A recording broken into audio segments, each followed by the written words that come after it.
C'est vrai que les femmes peuvent se poser des questions en début de grossesse. Comment va se passer le déroulement de la grossesse? Comment va se passer l'accouchement? Dans les maternités privées, l'accouchement se fait par un médecin, gynécologue, et l'accouchement se fait par le médecin.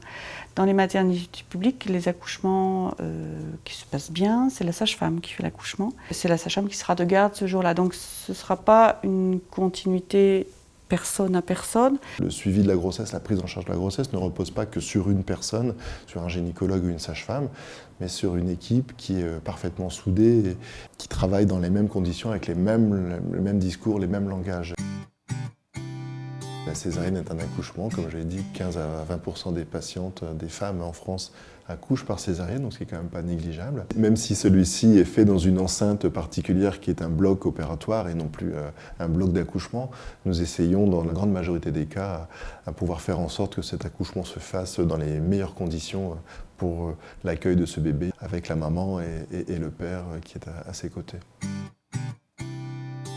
C'est quand même un événement absolument extraordinaire dans la vie d'une femme et dans la vie d'un couple. Pour le bébé, il y a une rupture véritable entre la vie d'avant et puis la vie d'après. Le premier geste, c'est poser le bébé sur sa maman, l'essuyer, couper le cordon, laisser papa couper le cordon, et puis c'est tout. Si on le pose sur la mère, à ce moment-là, il va retrouver la chaleur par le contact cutané, il va retrouver l'odeur de sa mère, il va retrouver le bruit de la respiration, le bruit des cœurs, du cœur, et puis la mère se mettant à parler, il va réentendre la voix.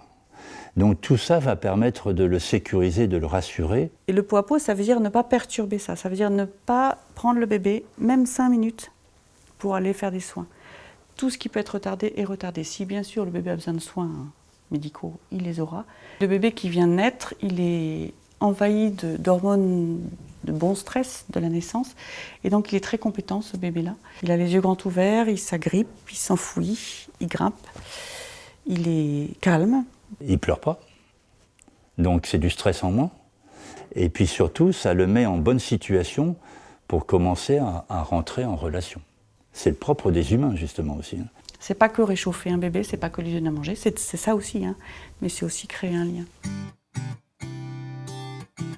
Un service de néonatologie accueille bien sûr des enfants prématurés, mais aussi tout nouveau-né qui a besoin de soins particuliers qui ne peuvent pas être réalisés en maternité. Le parcours de parents dans un service de néonat, pour les enfants qui sont extrêmement prématurés, c'est 3 à 4 mois d'hospitalisation. Pour nous, c'est tout faire pour que la maman et le bébé soient en proximité maximale.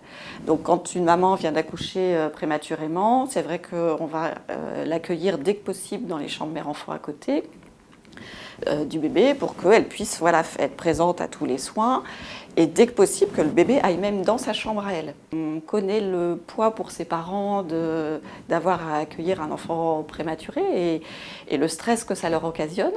Et il y a des études qui ont montré justement que plus on les faisait participer, plus on les impliquait dans les soins du bébé, plus tout ça les apaisait aussi, les rassurait. La sortie, ça s'envisage aussi progressivement pour les parents. Un bébé, il est sortant quand, bien sûr, on considère médicalement qu'il est sortant, mais aussi quand ses parents sont prêts à partir avec lui et se sentent prêts à réaliser des soins à la maison.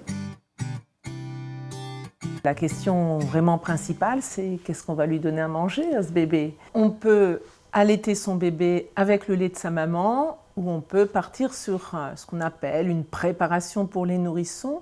Et donc je pense qu'en couple, ça vaut le coup de se demander qu'est-ce que j'ai envie?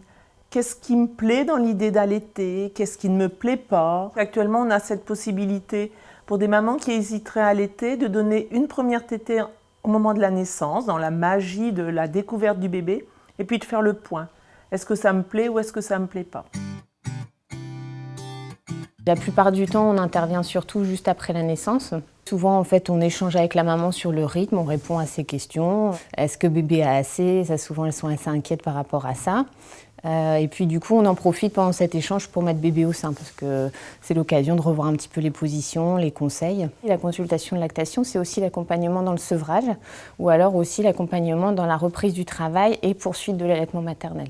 On fait très attention aux bébés allaités pour suivre leur rythme, mais on a aussi à faire attention aux bébés au biberon pour qu'ils puissent manger quand ils ont faim, mais pas de façon excessive non plus, hein. Une fois qu'on estime que la consultation a répondu à ses besoins, on n'hésite pas en fait à les orienter vers des relais qui sont souvent la PMI, le médecin traitant, le pédiatre, les associations de mamans allaitantes. Et puis on se tient à leur disposition, on leur dit qu'elles peuvent nous rappeler quand elles veulent.